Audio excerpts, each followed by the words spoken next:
Zhang Xiaofan opened his mouth, but couldn't think of what to say. Tia Bai snorted and said, "Let's eat." The disciples responded, picked up their chopsticks, and started eating.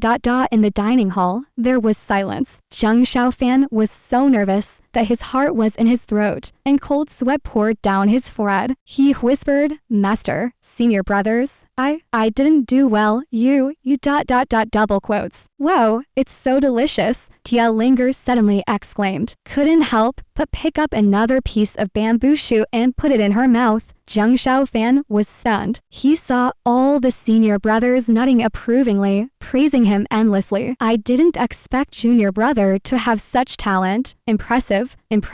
And then mumble, "Even better than fourth and sixth brother combined, haha." At this point, even Tia Bai took a few more bites, nodded, and showed a hint of a smile in his eyes. Zhang Xiaofan was satisfied to see that. From then on, Zhang Xiaofan continued to work in the kitchen. While he hadn't shown much talent in martial arts cultivation, he unexpectedly had a talent for cooking. His culinary skills were self-taught and surpassed others. And in his heart, as long as Tia Bai nodded in approval, it was the greatest joy. Time passed quickly, and half a year later, as the biennial 7 Meridians Martial Arts Assembly of Qingyun Sect approached, not only Su Ryu, but even Tia Bai began to urge his disciples. Everyone focused on their cultivation, and no one disturbed Zhang Xiaofan. After all, nobody had much expectation for him. As for Zhang Xiaofan, he didn't mind. He was busy in the kitchen every day, finding some happiness in the pots and pans. In his spare time, he practiced Taoist techniques on his own and studied Mahavirakhana Stra late into the night, leading a peaceful life. During this time, the gray monkey he brought back from the secluded valley had been living with him for half a year. The bond between the man and the monkey had grown quite strong, and Zhang Xiaofan gave him a name, Sihui, just like his own name. It was plain and unremarkable. Since he started working in the kitchen, Sihui always came first and often followed him to the kitchen, grabbing a bamboo shoot here and a fruit there, stealing and eating all day long. After half a year, he had even gained weight. However, there was still an opponent for Zihui on Daju Peak, and that was Tia Bai's big yellow dog, Da Huang. For some reason, Da Huang always seemed to dislike Zihui. Initially, whenever it saw Zihui, it would bark incessantly, scaring Zihui into hiding. As time went on, it begrudgingly accepted Zihui as one of the members of Daju Peak. But every time they met, Da Huang would snarl and show its teeth, scaring Zihui into squealing. Then Da Huang would bark a few times before walking away. Autumn passed and winter came, and the weather on Daju Peak gradually became colder, except for Tia Bai and his wife, who were not afraid of the normal cold and heat. The other disciples gradually added clothes. One day, the rare warm sunlight shone on Daju Peak. After finishing his work in the kitchen, Zhang Xiaofan walked out, stretched lazily, and sat down beside a pine tree outside the house, leaning against the trunk, closing his eyes, and enjoying the warmth of the sun. After sitting for a while, just as he was about to doze off, Zhang Xiaofan suddenly heard a few barks in front of him. Opening his eyes, he saw Da Huang lying lazily in the sun ahead, while Zihui was slowly moving closer from behind. Zhang Xiaofan was greatly surprised. Da Huang often came to the kitchen to eat, and he had become quite familiar with it. Therefore, he knew very well about the relationship between this monkey and dog. Unexpectedly, today, the sun seemed to rise from the west, and Zihui was actually approaching Da Huang on its own initiative. Zhang Xiaofan immediately became alert and stared ahead. He saw Zihui quickly approaching Da Huang. Although Da Huang couldn't see what was behind it, its nose twitched, and it immediately sensed something unusual behind it. Turning its head to look, it opened its mouth wide, revealing its sharp teeth, barking loudly several times. Zihui shrank back, still a little scared, but its eyes rolled around, lifting its right hand and shaking it in front of Da Huang. At first, Da Huang didn't pay attention to it, barking continuously at Zihui. However, after sniffing for a while, it seemed to smell something, and its two dog eyes immediately focused on Zihui's hand. Without blinking, it opened its mouth and began to salivate, immediately biting the meaty bone in its mouth, gnawing away incessantly. Zihui watched Da Huang's appearance and squeaked twice, cautiously approaching Da Huang. After hesitating for a moment, it reached out and touched Da Huang's head. Da Huang suddenly growled softly. Zhu quickly retracted its hand, but after a short while, it couldn't help but reach out and touch Da Huang's head again. This time, Da Huang didn't react. It just kept busy gnawing on the meaty bone. Zhu had placed its hand on Da Huang's head, gently stroking its shiny and soft yellow fur. Da Huang actually seemed to enjoy it, shrinking back and giving a low growl. But without any hostility, Zhu became a little bolder, smiling and calling out a few times, and began to play with Da Huang's fur, as if looking for fleas. Occasionally, Da Huang turned its head, and surprisingly, it licked Zhu with its tongue. The intimacy between this monkey and dog became faster than anything else. Zhang Xiaofan watched dumbfoundedly, thinking to himself that Zhu was truly clever. However, he realized that in the future, he would have to hide the meaty bones even more carefully as he was thinking this. Suddenly, there was a sound of breaking through the air above his head. 2 streaks of white light rushed from the west. Da Huang seemed startled and barked loudly at the white light. Zhu reached out to pat its head a couple of times, seemingly comforting it, which surprisingly worked, and Da Huang immediately quieted down. Zhang Xiaofan watched as the 2 streaks of white light landed in front of the main hall guardian hall. After a flash of light, 2 figures appeared, one tall and elegant, with a white robe fluttering, extremely handsome. The other was a young man, a little shorter, about 15 or 16 years old. Zhang Xiaofan suddenly held his breath, and a hint of forgotten sadness emerged from deep within his heart because of that lonely figure. Qingyu, he stood up, his voice hoarse, calling out. The young man trembled, immediately turning around, eyes wide open, mouth agape, as if wanting to say something. But in the end, after a myriad of words, only 2 words came out. Xiaofan.